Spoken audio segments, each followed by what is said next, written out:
Okay guys, panibagong lending app na naman. Another follow-up review with this lending app. This time, this is from Happy Cash. Nabalitaan ko kasi na si Happy Cash daw ay may longer payment terms na. Hindi katulad dun sa last time na na-review natin na around 7 days lang siya. This time, medyo mahaba-haba na. And gusto kong malaman kung sumusunod na rin ba siya dun sa memorandum ni BSP na 50% per month or 180% per annum. Baka naman nagbago na si Happy Cash, di ba? So tara, pag-usapan natin yan. Sit back and let's discuss. Coming right up.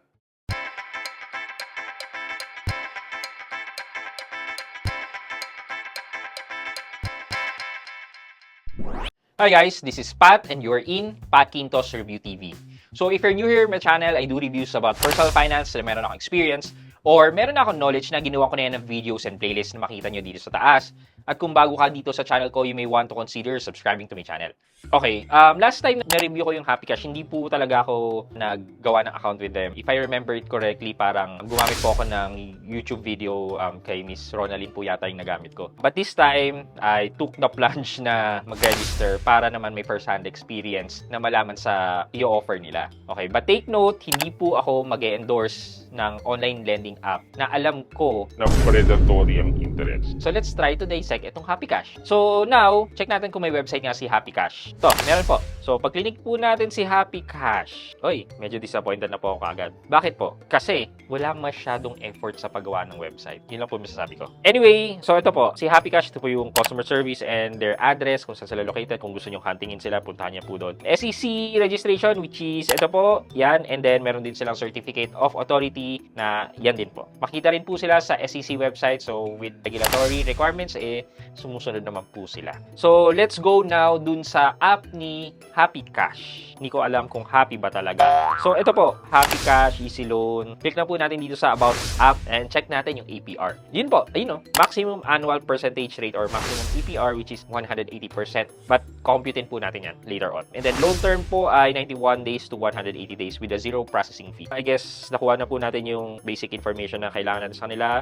Let's go to the app. And for the end time, hindi ko po ipapakita kung paano po mag-apply. The basic is enter yung cellphone number nyo, OTP, enter yung personal information nyo, source of income, your ID, and then magpipicture po kayo. And then maghihintay na po kayo ng credit line from Happy Cash. At bakit hindi ko po ituturo yan? Papakita sa inyo kasi ayaw ko po kayong mapahamak. Mapahamak na baka umutang po kayo, sundin nyo po yan, baka mas lalo po kayong malubog sa utang dahil sa interest rate. But the lesson that I want to teach here is to be wise in getting a loan. Yes, you can get a loan from them, but is it wiser na kunin yung loan na yan with this kind of interest, di ba? Or meron pang ibang way na makapag-loan kayo na may mas mababang interest. Yun po yung lesson na gusto kong iparating sa lahat. Anyway, let's go on dun sa app. So, ito po yung app, sabi niya up to 25,000 daw with less than 0.03% per day and up to 180 days daw, fast processing within 3 minutes and then borrow. Meron po nakalagay dito sa taas na usage data access. So, kung comfortable po kayo, bahala po kayo. Pero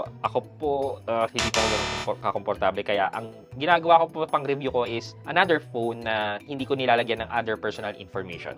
Okay. So, after po ng selfie, ito na po, credit evaluation na i-submit ko na. Medyo hindi po siya ganun kabilis. Siguro sa akin po, after 5 to 10 minutes, dun po siya nagkaroon ng credit line. Ito pala po yung gusto kong i-highlight. Nakalagay po dito sa ilalim, under review, give a 5-star rating to increase your approval rate. Diba? Maraming naluloko. Tama po ba yun? Medyo pinapaasa po natin yung mga tao. Siguro, meron. In their defense, pwede lang sabihin, mas pataas ng ano yan, 0.01%. tama nga naman. To increase the approval, in-increasean nga naman nila, di ba? Hay nako, yun lang po masasabi ko. Anyway, after some time, ayan, binigyan po ako ni Happy Cash ng 500 pesos para utangin. Click natin yung borrow now para makita po natin ang interest. Okay, so sa 500 pesos, 1-month term daw po siya, which is good.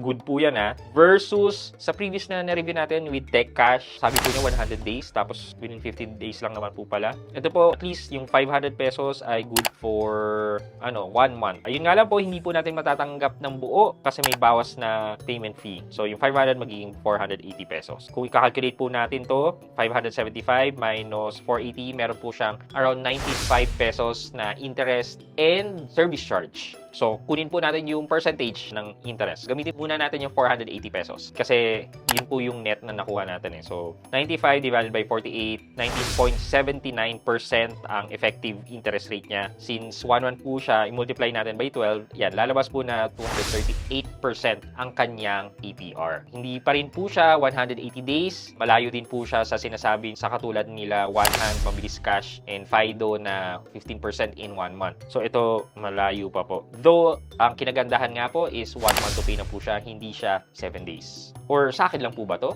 I don't know po. Pero, yeah, based on experience, ito po siya. So, let's check na lang po a couple of feedback coming from user of Happy Cash. So, si Happy Cash ay may 4.8k stars na may 89,000 reviews. At ito po tingnan nyo po nice. Heart. It's a very good app. Easy Ola. Great app. Fast approval. Nice. Great. O, di ba? May effect po talaga yung yung nakalagay doon na for faster or for increased approval chances. Kailangan yung mag-rate. O, di ba? Actually, nag-rate po ako dito eh. Hanapin po natin siya. Ito po. Sabi ko po, magbigay daw ng positive feedback for a higher chance of approval. Kasi yun naman po yung sinabi nila. Anyway, meron naman po din talaga na gumagamit na itong Happy Cash. Magbigay na lang po tayo ng example. I have been trying a lot of apps to be able to test and see which ones are the best. So I could recommend them to those who are struggling and are in immediate funds. I thought I've already tried all but once came across this. This is one. Ay, mukhang Magagap ba? wala pa akong masabi. Pero magkaiba po tayo ng experience. So, siguro po, kung totoong tao po kayo, edi good for you po.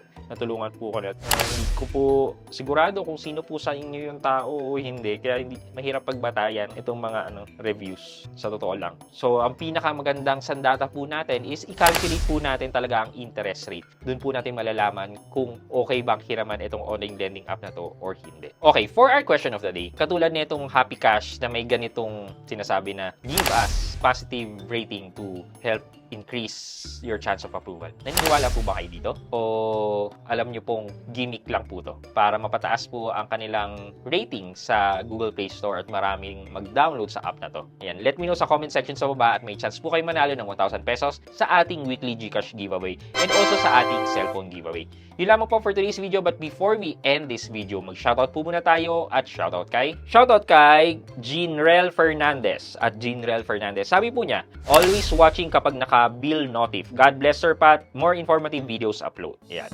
At Jeanrel Fernandez, shoutout po sa inyo. Thank you so much po for watching din and supporting my channel and videos. Maraming salamat po. I hope you can like this video. Leave a thumbs up, and if not, wala namang problema dyan, but continue to support me by subscribing to my channel by clicking the subscribe button and also the bell button sa tabing subscribe para ma-receive kayo ng latest notifications sa lahat ng upload ko. Again guys, this is Pat Quinto and you're in Pat Quinto's Review TV. Bye-bye!